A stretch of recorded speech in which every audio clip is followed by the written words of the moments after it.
Los hermanos sean unidos porque esa es la ley primera. Tengan unión verdadera en cualquier tiempo que sea, porque si entre ellos pelean, los devoran los de afuera. 90 buques mercantes, 20 de guerra, 20 de guerra.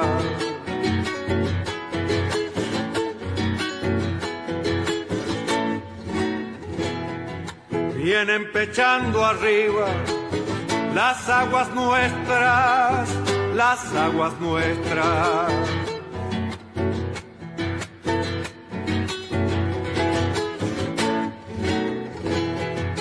Veinte de guerra vienen con sus banderas, con sus banderas.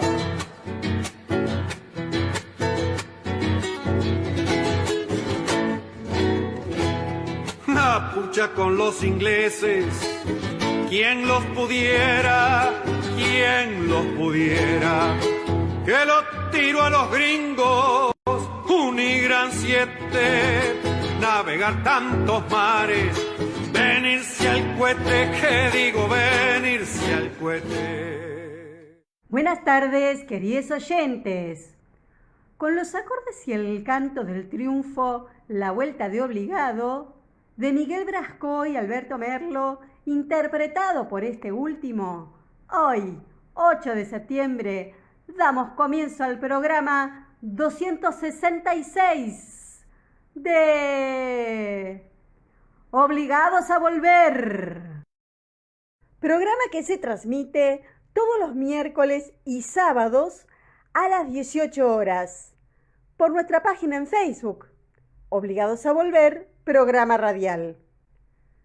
Obligados a Volver, un análisis de la realidad argentina y mundial desde nuestra mirada, que es nacional, popular, democrática, feminista, latinoamericanista y ambientalista. Obligados a volver, porque como dijo el general San Martín, cuando la patria está en peligro, todo está permitido, excepto no defenderla. Recordando además nuestras consignas fundacionales: lealtad a Perón, Cristina Conducción. Dirección, Norberto Raful y consejo de columnistas y asesores. Locución, quien les habla, Marina Martínez. En la operación técnica, Nicolás Rearte. A continuación, Norberto nos comentará, como suele hacerlo, el temario de nuestro programa de hoy. Buenas tardes, Norberto. Buenas tardes, Marina. Buenas tardes a todos, todas y todes les oyentes de Obligados a Volver.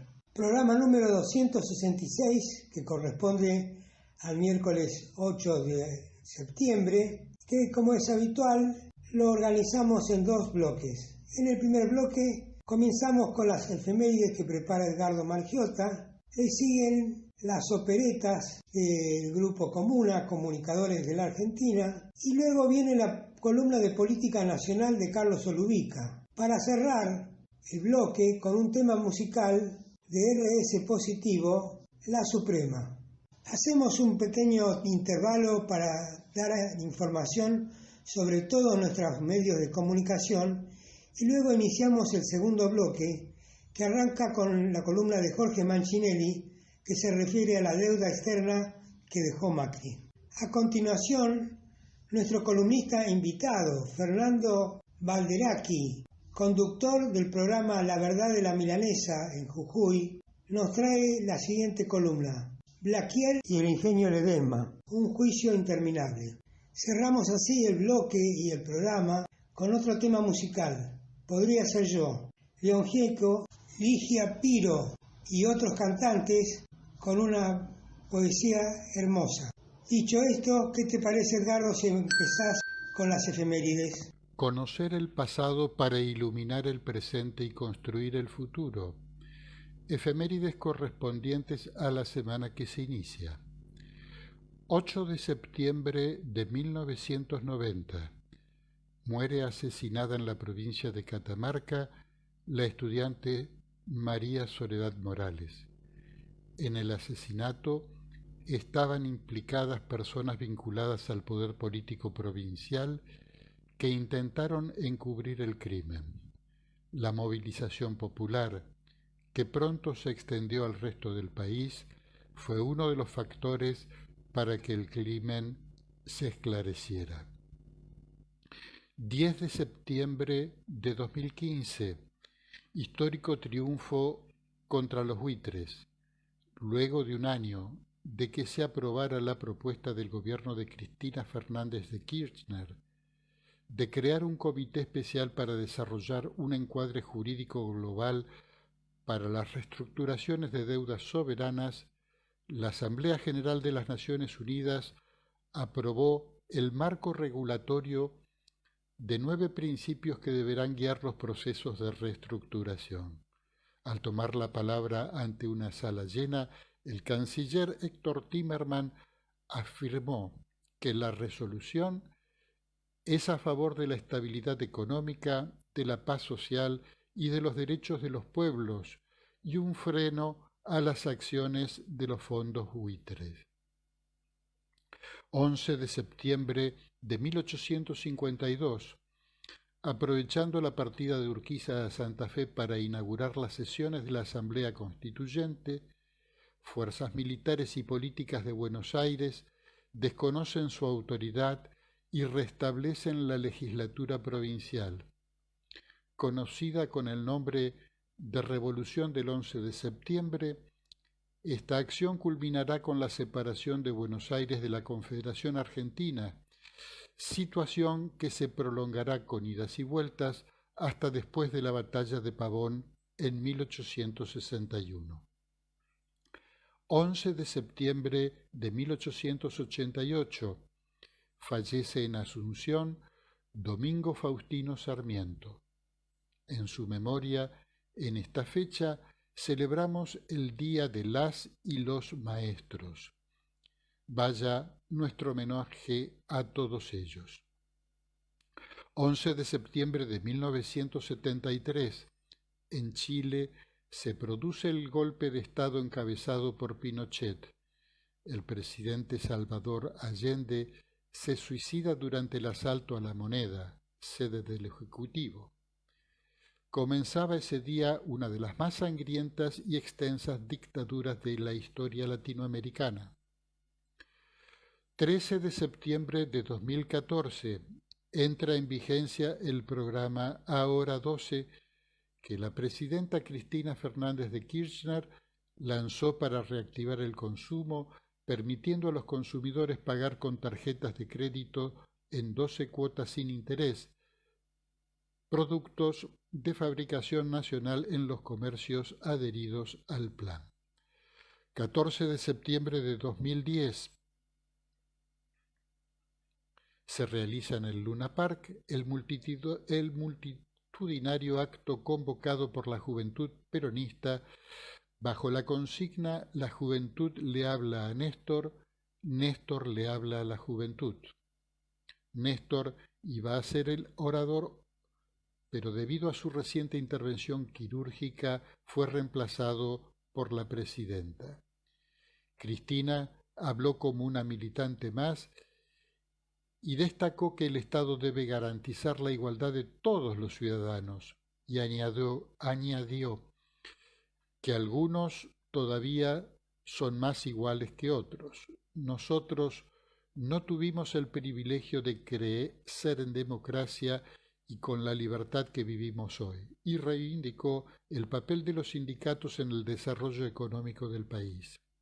Dijo: «No entiendo cómo algunos creen que los trabajadores y sus sindicatos son un problema, si en realidad son parte de la solución». Continuando ahora con nuestro programa, vamos a escuchar un repaso a los comentarios políticos de la prensa hegemónica, las operetas al 5 de septiembre, que prepara Comuna, Comunicadores de la Argentina. Desenfreno electoralista de la prensa opositora. El último tramo de la campaña hacia las PASO muestra despliegues extremos de los medios opositores en contra del oficialismo. Notas que repiten la esperanza en el voto castigo, proyecciones idénticas sobre un desastre gubernamental tras las elecciones, aplausos, porque en Juntos por el Cambio todos copian la línea radicalizada de Macri. Y al dar cuenta de los actos políticos, mostrar solo los opositores. Esta estrategia editorial incluye no publicar los índices que dan cuenta de la reactivación económica y seguir combatiendo a las vacunas y la vacunación, aunque más no sea porque el carnet de la provincia de Buenos Aires tiene colores parecidos a los de Rusia, tema que Clarín puso como prioridad. Tapas y títulos gemelos abundaron en estos días, como darle impacto nacional al triunfo radical en Corrientes y llamarle desplante a la ausencia del presidente en el acto de la Unión Industrial. También la afirmación en Clarín, Infobae y La Nación sobre que el aumento de las acciones argentinas en el exterior se debe únicamente a que el mercado espera la derrota electoral del Frente de Todos. Y si no es derrota, será empate, dicen los tres medios. Y si no es empate, será un triunfo mezquino, estrecho, amargo, dicen también estos tres medios. Como lo había escrito Kirchbaum, jefe de redacción de Clarín, el domingo 29 de agosto, Morales Solá en La Nación repitió que Cristina Kirchner tomará el control del gobierno, olvidándose ambos de que ya habían escrito varias veces desde diciembre del 2019 que ella controla todo. Infobae propaló este mismo relato y Bonelli lo repitió en Clarín el viernes 3. Todos trabajan, a la vez, en el desgaste del ministro Guzmán, como vienen haciéndolo desde la renegociación de la deuda. La hipótesis más pesimista, en la que también coinciden, es la de un triunfo oficialista por entre 4 y 5 puntos, pero la admiten junto a especulaciones sobre apatía, bronca, indiferencia, hartazgo del electorado. Así, los títulos del lunes 13 de septiembre están ya diseñados. Hay varios extremos hilarantes, por no decir lastimosos, en estos genios del análisis político, como el caso de Roa en Clarín, quien se regodea con la idea de la apatía, aunque tras cartón habla del obligado interés de la población. Otro lo ofreció el domingo 5, también Clarín. Destinó una página, la 9, a la cobertura del último sábado de campaña mediante fotografías. El lugar estelar y el espacio más grande es obvio para Larreta y Vidal. Siguen Manes, Randazzo y hasta Bodar, entre otros, pero al gran diario argentino se le olvidaron todos los candidatos del Frente de Todos. La manipulación de las noticias incluyó además invisibilizar la amenaza más o menos indirecta de Macri en su abandono de la máscara de republicanista para ponerse la de patotero. O cambian o se van.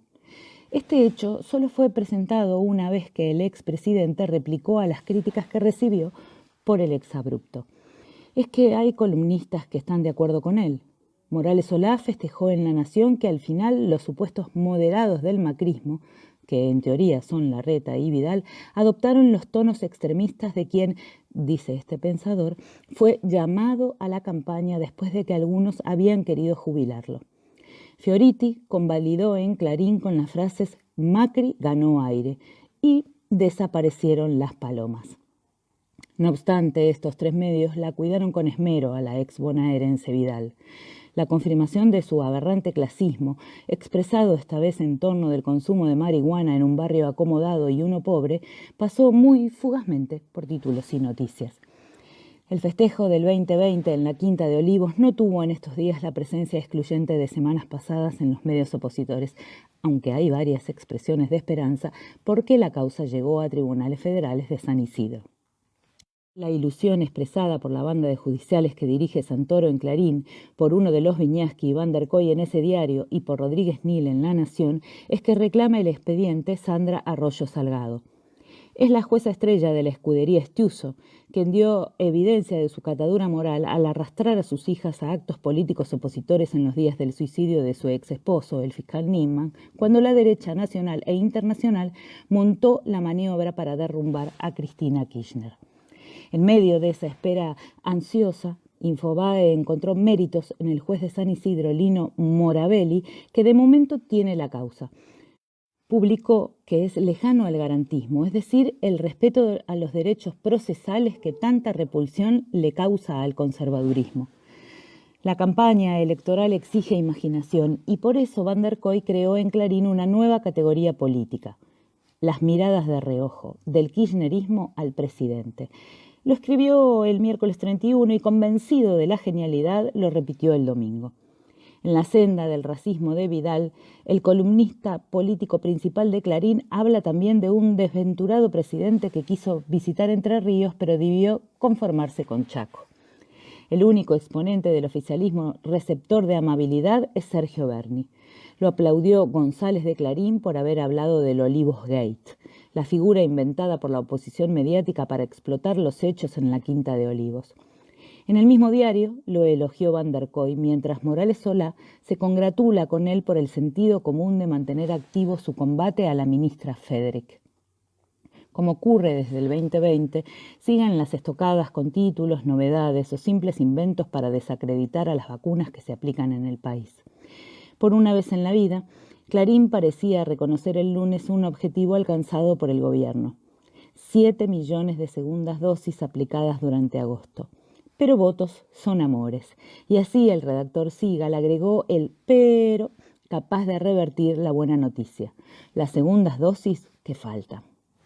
En tren de creatividad electoral, la redactora Harman buscó el primer lugar del podio. Muestra que la provincia de Buenos Aires usa en sus carnet puestos de vacunación colores parecidos a los empleados en Rusia. Toda una investigación en busca de la conexión rusa, por no decir comunista, del gobernador bonaerense, puesto bajo la peor sospecha con este título. ¿Por qué la gráfica de las campañas de vacunación de Putin y Kicillof son parecidas? Esto fue Operetas. Comuna, Comunicadores de Argentina. Facebook, Comunicadores de Argentina. Twitter, @comuna_rg.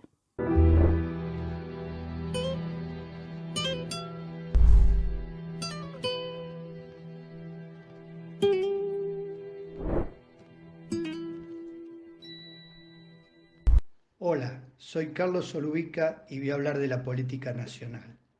En el momento de realizar esta grabación es el lunes 6 de septiembre, cerca de las 18 horas. Rodríguez Larreta pensaba que podía contenerlo a Macri dentro de la campaña de Juntos por lo que usted quiera, llevándolo de paseo por los lugares más convenientes o menos perjudiciales, según se vea, para su estrategia electoral de retener el voto duro de su espacio, captando a la vez votantes independientes. Nada le salió según lo planeado. Tarde se dio cuenta de que el problema no eran los lugares territoriales que pudiera visitar el expresidente, siempre controlados al milímetro, con selección de auditorios y hasta de fotografías, sino las incursiones por la libre que la mancha venenosa realiza por medios de comunicación que le responden. Atribulado, el jefe de gobierno porteño se pregunta cuántas más de esas incursiones tendrá que observar, entre impotente y resignado, en los pocos días que quedan antes de la veda.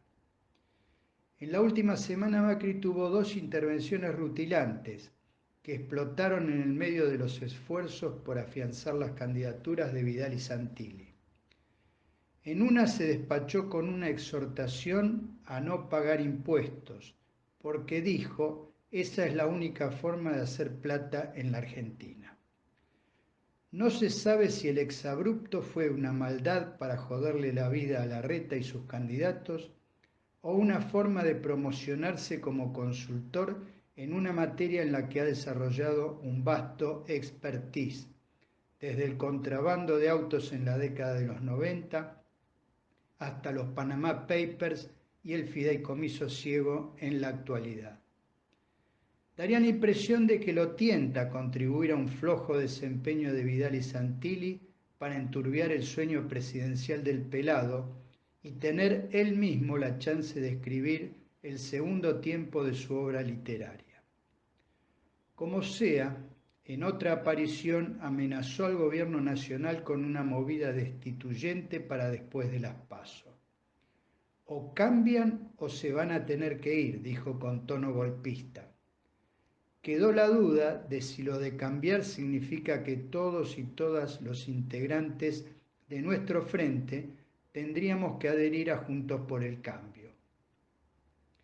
Entre ambas intervenciones tuvo un rapto de cierta autocrítica, a su manera, cuando reconoció que no pudo domar la economía. No hacía falta que lo dijera, todos sabemos que lo único que sabe domar son las reposeras.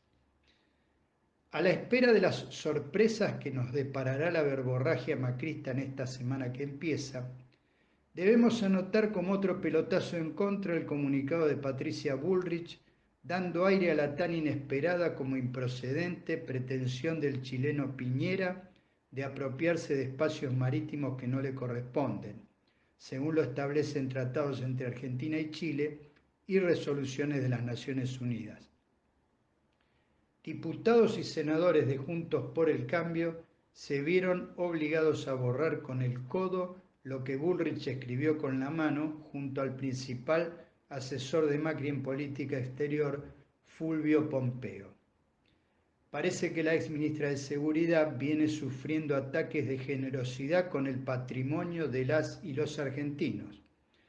Primero quiso regalarle las Malvinas a Pfizer y ahora quiere obsequiarle parte de nuestra plataforma continental a los chilenos.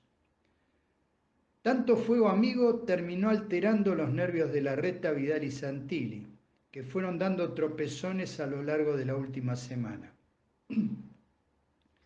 En un acto con su candidato en territorio bonaerense, el Colorado Santilli, Larreta metió feo la pata cuando dijo que era el mejor candidato de la ciudad para la provincia.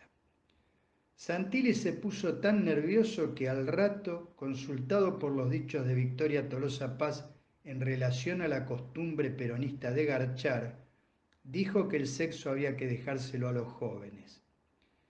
Entre risas, el entrevistador le preguntó si los demás no podíamos practicarlo.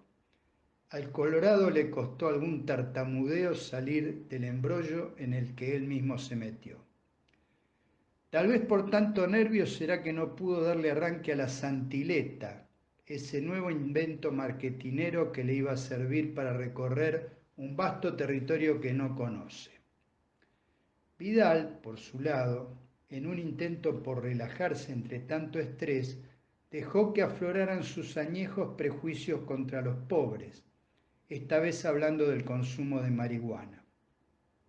Citó todos los males del tráfico y del uso de drogas en las villas, diferenciando el placer de fumarse un porro en Palermo. Pareciera, por un lado, que las adicciones solo pueden escalar en las zonas empobrecidas, como si no hubiera adictos en todas las clases sociales. Pero a la vez nos preguntamos, ¿de dónde consiguen las drogas los consumidores de Palermo? Por seguir con el ejemplo de Vidal, si no es con los mismos proveedores de las villas. Mientras la exgobernadora que se mudó de distrito para desentenderse de su pésima gestión, soñaba con fumarse un porro relajada en algún sitio palermitano, el gobernador Axel Kicillof terminaba de cerrar una difícil reestructuración de la inédita deuda en dólares tomada por Vidal en solo 4 años. Duplicó la que existía cuando asumió. Porque el Frente de Todos se toma en serio la responsabilidad de gobernar, que no se puede poner en pausa durante una campaña electoral.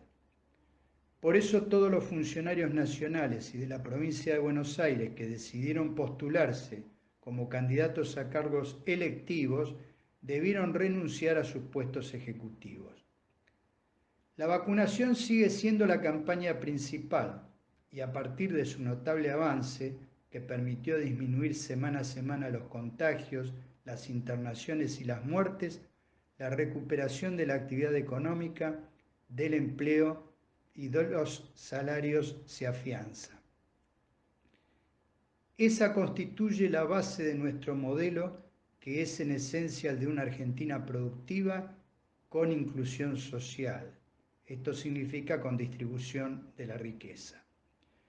Lo que está verdaderamente en juego en estas elecciones, más allá de los discursos berretas, las chicanas y las consignas huecas, Son dos modelos de país absolutamente contrapuestos.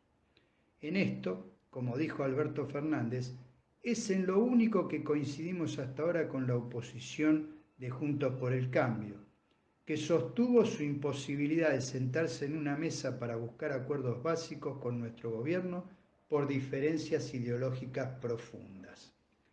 Si hacemos un repaso breve de lo que votaron en el Congreso de la Nación, vemos claramente cuál es su modelo para la Argentina. Votaron en contra del aporte extraordinario de las grandes fortunas. Votaron en contra de las modificaciones en el impuesto a las ganancias para que las empresas más grandes, que son la minoría, paguen una alícuota mayor que las pequeñas y medianas, que son la gran mayoría. Votaron en contra de la ley de zonas frías, que establece menores tarifas de gas para las regiones del país que sufren bajas temperaturas durante gran parte del año. Solo votaron a favor algunos legisladores opositores de algunas de esas zonas. Votaron en contra de la modificación de la fórmula de movilidad jubilatoria que permitió que este año el porcentaje de aumento a jubiladas, jubilados y demás beneficiarios de prestaciones sociales fuera mayor al que hubiese correspondido con la fórmula del macrismo. En fin, votaron en contra de una Argentina productiva con inclusión social y distribución de la riqueza porque están a favor de un país desindustrializado, agroexportador, de especulación financiera. Un país para 20 millones de habitantes en el que viven más de 45 millones. Un país con fuerte concentración de la riqueza en pocas manos.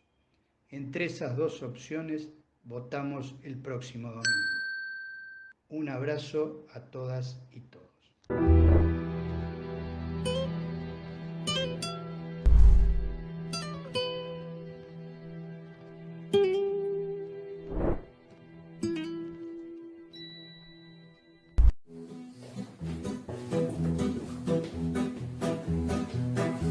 Centrados en la supremacía, intocables y casi omnipotentes, somos la crema de la ciudadanía y decidimos la suerte de la gente. Miremos de arriba los comunes que molestan trayendo sus problemas.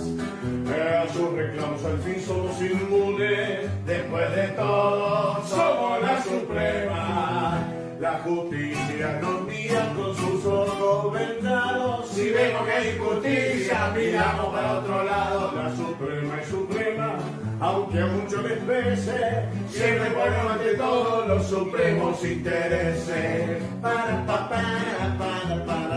¡Vamos, su señoría! No consigo un número más grande de cosas, ¿no? Era, puedes entrarse. Con gestos adustosos y ampulosos juzgamos todo bicho que camina y somos totalmente rigurosos si el delincuente se ha robado una gallina. Clavados al sillón hasta la muerte, desclavarnos sería un sacrilegio. Si quieres seguir teniendo buena suerte, mejor no nos toque los privilegios. La justicia nos mira con sus ojos vendados. Si vemos que hay justicia, miramos para otro lado. La suprema es suprema, aunque a muchos les pese. Siempre ponemos de todo los supremos intereses.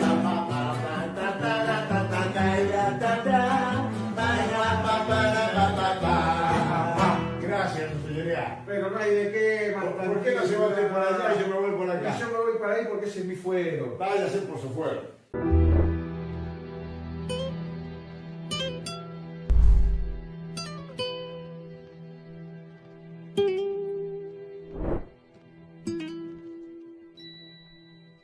Obligados a Volver se solidariza con Milagro Sala, injustamente detenida desde enero de 2016, y con todos los demás detenidos y perseguidos por el régimen macrista y sus cómplices del sistema judicial, por la pronta liberación de los presos políticos. Antes de continuar con Obligados a Volver, les invitamos a conocer todos nuestros medios de comunicación. Nuestras páginas en Facebook, Obligados a Volver, programa radial, y La Lealtad Política y Cultura, con informaciones e imágenes diarias de los temas tratados en el programa de radio. El grupo de Obligados a Volver, dispuesto para el intercambio de información y debate entre nuestros oyentes. También el rotativo de Obligados a Volver, un servicio cotidiano de noticias, arte, música y buen humor al que se accede adhiriendo a un grupo de WhatsApp. Les recordamos suscribirse a nuestro canal de YouTube Obligados a Volver, donde pueden consultar los programas ya emitidos y material audiovisual en varias listas de reproducción.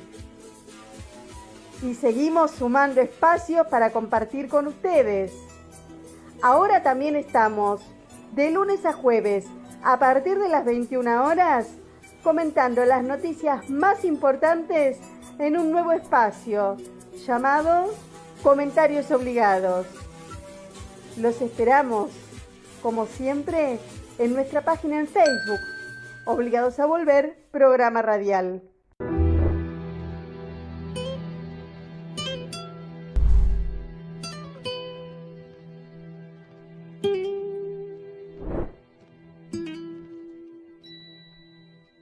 La deuda externa que dejó Macri. El Banco Central, por indicación del presidente de la Nación, realizó un informe sobre el endeudamiento macrista que correspondió a los años 16 a 19, es decir, fin 2015, fin 2019. Dice ese informe que la Argentina concluyó el periodo presidencial de Macri con una de las fases contractivas más prolongadas de su historia, de la historia argentina, con una tasa de inflación que marcó el nivel más alto de los últimos 28 años, con registros récord de desempleo en 13 años y niveles de pobreza que alcanzaban a más del 35% de la población.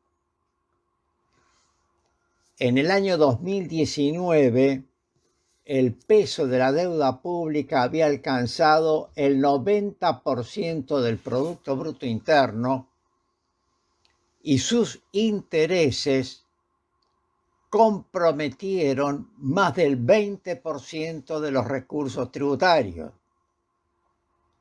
La deuda denominada en moneda extranjera representaba 5,6 veces el valor de las reservas internacionales en poder del central y 3,8 veces el monto de las exportaciones anuales de bienes. Es decir, Macri nos endeudó por 4 años seguidos de exportaciones. Es decir, habría que exportar 4 años y ese dinero de las exportaciones dedicarlo únicamente al pago de la deuda que él contrajo no en su nombre, sino en nuestro nombre.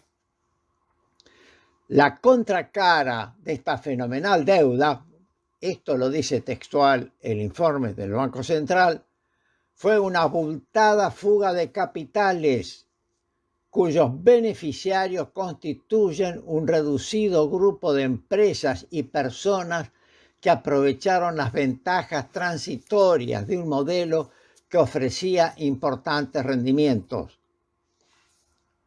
Hago una escala aquí y pensemos, reflexionemos. La deuda se tomó para ser fugada. La deuda se tomó para fugar capitales, para fugar plata. En el periodo comprendido entre diciembre de 2015 y octubre del 2019, dice el informe, la fuga de capitales superó los 86.000 millones de dólares. Apenas el 1% de las empresas, nos informa el Central, explica las 3/4 partes de la formación de activos externos realizadas por personas jurídicas. De igual forma, tan solo el 1% de las personas humanas dieron cuenta del 22% de la fuga de capitales realizada por los individuos. Durante la fase de ingreso de capitales comprendida entre diciembre de 2015 y principio de 2018, aproximadamente 8 de cada 10 dólares que ingresaron al país desde el exterior tenían su origen en colocaciones de deuda y capitales especulativos. Es decir, en 3 años, la plata que había ingresado acá había ingresado para cobrar en pesos las tasas de interés más altas del mundo y luego volver a comprar dólares y llevárselos. El ingreso de divisas por deuda pública, privada e inversiones especulativas de portafolio, como se llaman las inversiones especulativas, precisamente, sumó 100.000 millones de dólares en ese periodo. En 2018, a partir del cierre de los mercados voluntarios de crédito, aclaremos, se le dice mercados voluntarios de crédito son los mercados en donde se colocan y se transan títulos de deuda. Y en el 2018 ya estaba absolutamente claro. Eran ¿cuántos años de gobierno de Macri? 16, 17, principio del 18, 2 años y medio, ¿no? 16, 17, 18, 3 años. Porque fue a principios del 18, así que no llegaron a ser 3 años. Los mercados voluntarios de crédito se les cerraban a Macri en tan poco tiempo. Y entonces se inició una fuerte reversión en los flujos de capitales, ante lo cual las autoridades, es decir, Macri, ¿qué hizo? Recurrió al Fondo Monetario Internacional, que le desembolsó sobre la mesa, digamos, un préstamo récord en la historia del fondo de 44.500 millones de dólares. A lo largo de todo el periodo del Macri, la formación de activos externos se triplicó, superando los 86.000 millones de dólares. Aún durante la primera fase de auge e ingreso de capitales, la formación de activos externos de los residentes alcanzó 41.100 millones.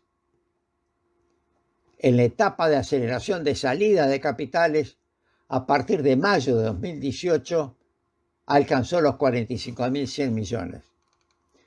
La fuga de capitales presenta en el periodo, escuchemos esto y retengámoslo, por favor, alcanzó una notable concentración en unos pocos actores económicos.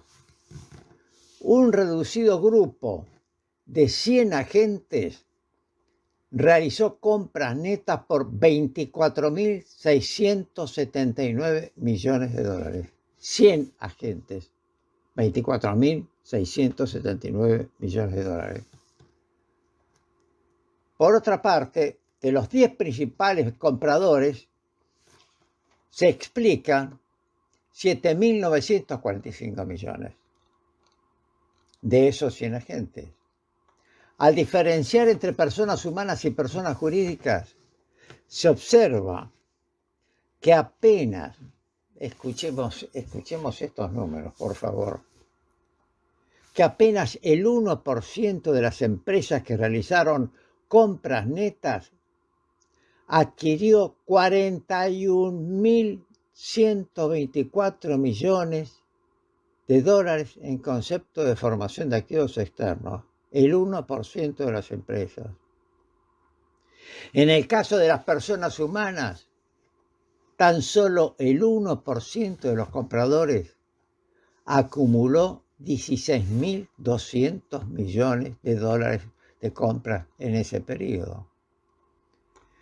La crisis cambiaria, obviamente, que ya se produjo a principios del 2018, finalmente llevó a octubre del 2019 a que el gobierno de Macri, el librecambista, el libre saqueador, tuviera que aplicar el control de cambios para frenar la fuga de capitales.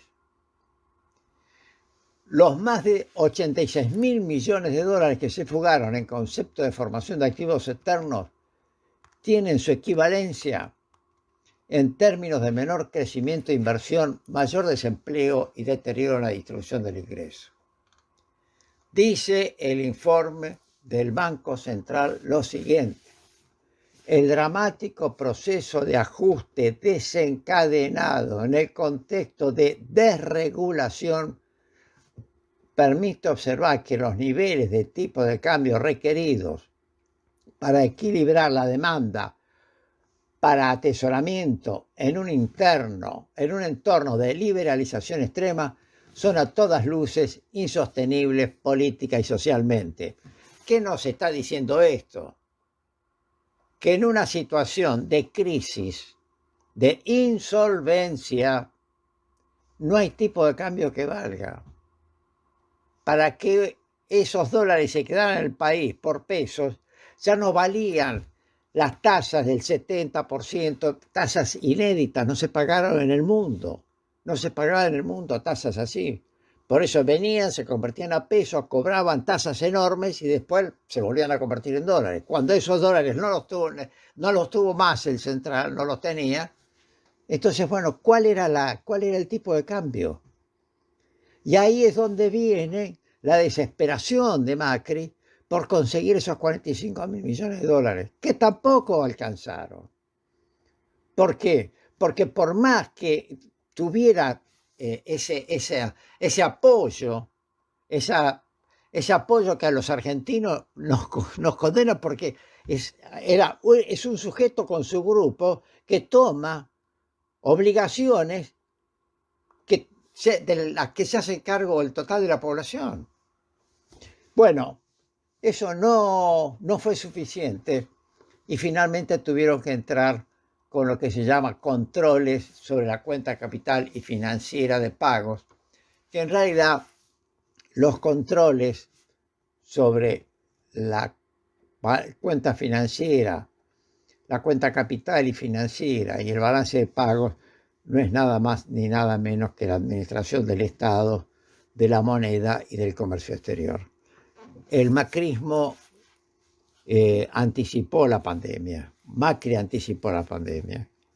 Y el daño que produjo, no voy a decir más nada para que no se malentienda, pero el daño que produjo es inmenso y lo hizo en el menor tiempo que se registra en la historia, en 4 años.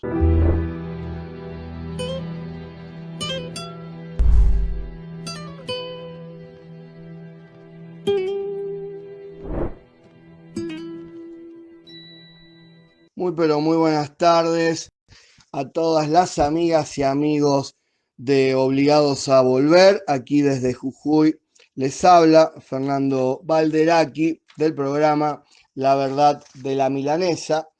Bueno, en esta oportunidad quiero contarles una noticia importante que ocurrió hace unas semanas. Carlos Blaquier, el dueño de la empresa Ledesma, irá a juicio en una de las causas de delitos de lesa humanidad. Junto a él está procesado el ex administrador de la firma, Alberto Lemos. Ambos están imputados por resultar presuntos partícipes del delito de privación ilegítima de la libertad agravada en perjuicio de Luis Ramón Aredes, que aún continúa desaparecido, Omar Claudio Gainza y Carlos Alberto Melián, al rechazar un planteo de nulidad realizado por su defensa. Ricardo Aredes, uno de los hijos del desaparecido Luis Aredes, pidió celeridad en el proceso por la avanzada edad del acusado, ¿no? Estamos hablando de Blaquier, que hace unos días cumplió 94 años. Todavía falta agregar un expediente y luego la justicia jujeña debe conformar el tribunal que juzgará a Blaquier y a su ex capataz Alberto Lemos por delitos de lesa humanidad cometidos durante la dictadura en el año 1976 en la ciudad de Libertador General San Martín.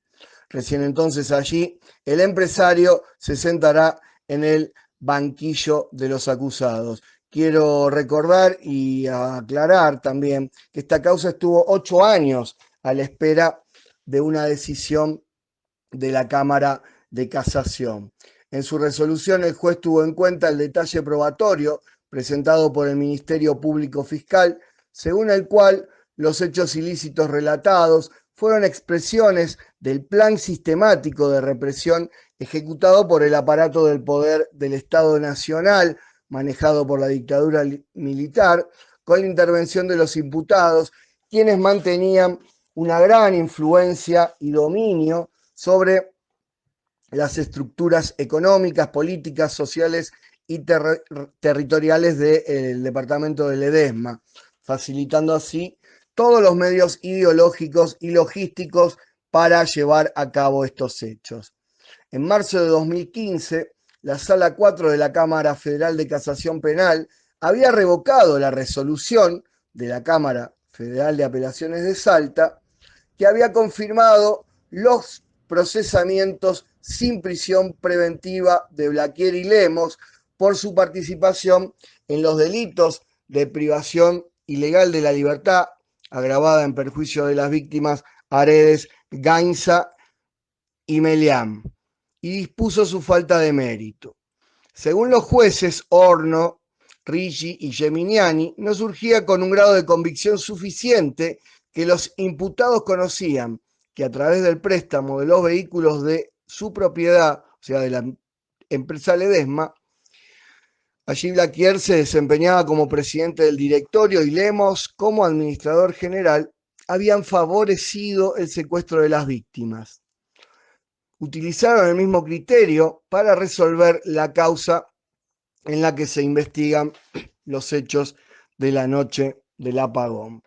Blaquier deberá responder ahora, esperemos, por el delito de privación ilegítima de la libertad agravada en perjuicio de Aredes, Gainza y Melián en grado de cómplice primario y Lemos por los mismos cargos como cómplice secundario. Bueno, la justicia ya había acreditado que los tres fueron víctimas por su actividad político-sindical, ya que, bueno, Aredes, por ejemplo, fue secuestrado de su casa en presencia de su familia. Cada minuto que pasa es un minuto perdido por la posibilidad cronológica de que Blaquier ya no esté, dijo uno de los hijos de Luis Aredes.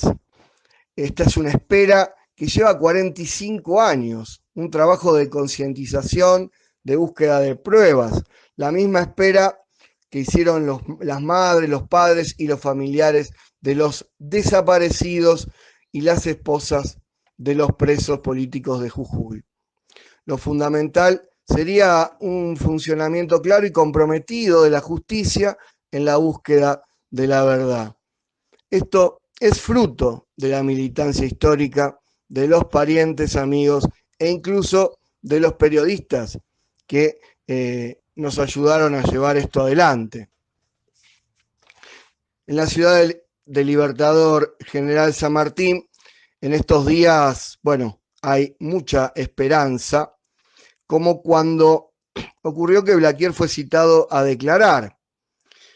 Todavía, bueno, falta una causa muy importante que es la causa Burgos, que investiga los otros 26 secuestros cometidos entre el 20 y el 27 de julio de 1976 para empezar a armar el tribunal que enjuiciará a Blaquier y a Lemos. Veremos cuánto tarda la justicia en Jujuy en conformarlo para realizar este histórico juicio, dijo el menor de los hermanos Aredes. A pesar de la oscuridad provocada por aquel corte de electricidad en el pueblo, las víctimas y los testigos lograron identificar que esos grupos de tareas estaban utilizando las camionetas del Ingenio Ledesma para trasladar a los secuestrados. Blaquier perdió la pulseada en la Cámara Federal de Casación, que el 5 de agosto decidió rechazar los recursos que había presentado en 2013 contra su procesamiento por los secuestros ocurridos en 1976. Los camaristas Javier Carbajo, Ángela Ledesma y Mariano Borinsky resolvieron enviar el expediente al Juzgado Federal de Jujuy para que siga su trámite después de tantos años de demora. En 2012, el juez Fernando Poviña había dictado 2 procesamientos contra Blaquier y Lemos, uno por 3 secuestros ocurridos en los primeros días del golpe del 76, que incluían al exintendente, el doctor Luis Aredes, y otros 26 cometidos entre el 20 y el 27 de julio del 76, en lo que se conoció como las noches del apagón, cuando 400 personas fueron secuestradas en la provincia de Jujuy. Bueno, con esto me despido, con un gran abrazo para todos y todas, y que sigan adelante con este importante programa radial.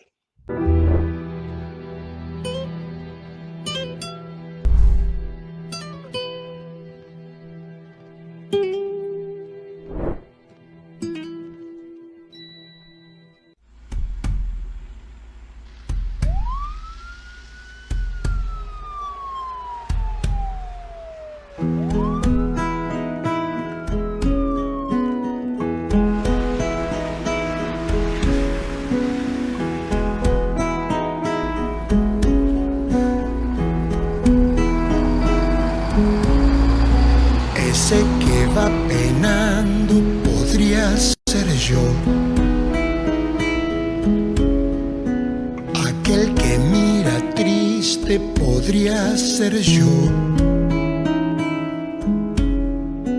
y el que te está implorando podría ser yo, ese que pide y pide podría ser yo, y al que no le doy nada podría ser yo, ese que ya no sueña podría ser yo,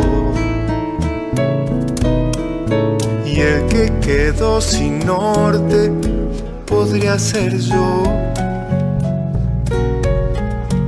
Veo que ya no pueden salir, no ves que van derecho hacia el fin, ay que se están perdiendo y podría ser yo.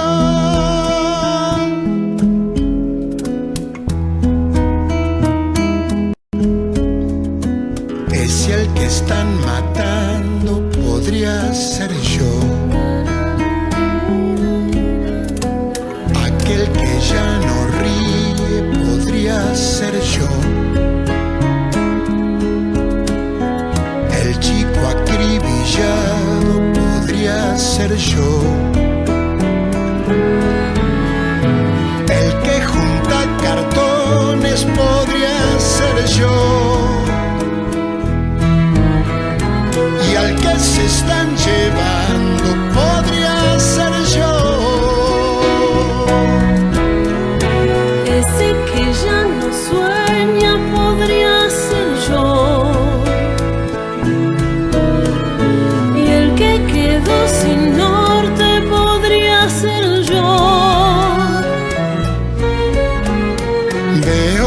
ya no pueden salir, no ves que van derecho hacia el fin, hay que se están muriendo y podría ser yo.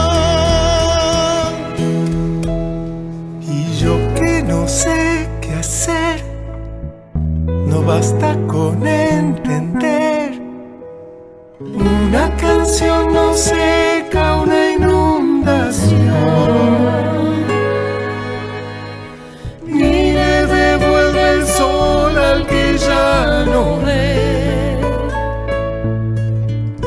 Tan solo un poco de calma, que poco es.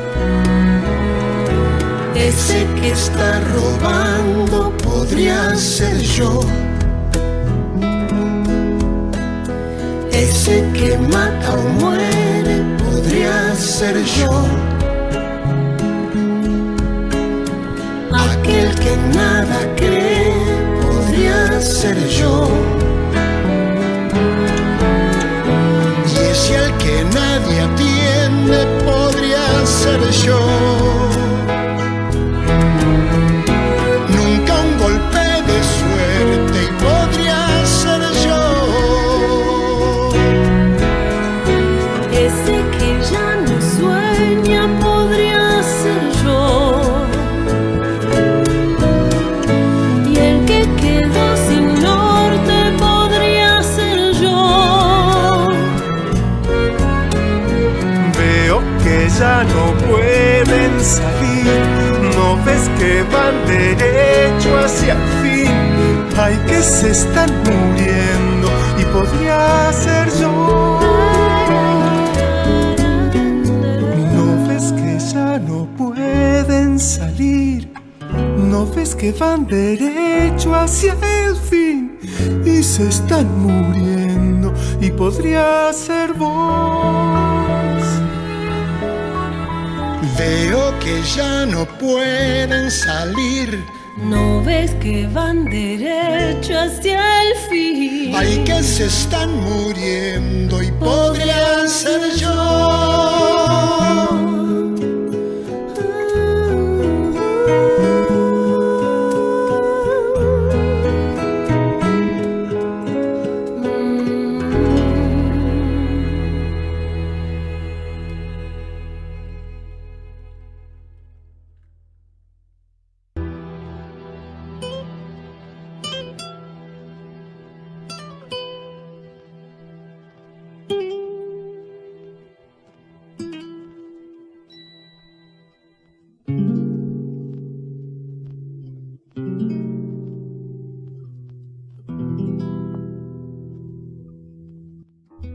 Se nos está terminando el programa.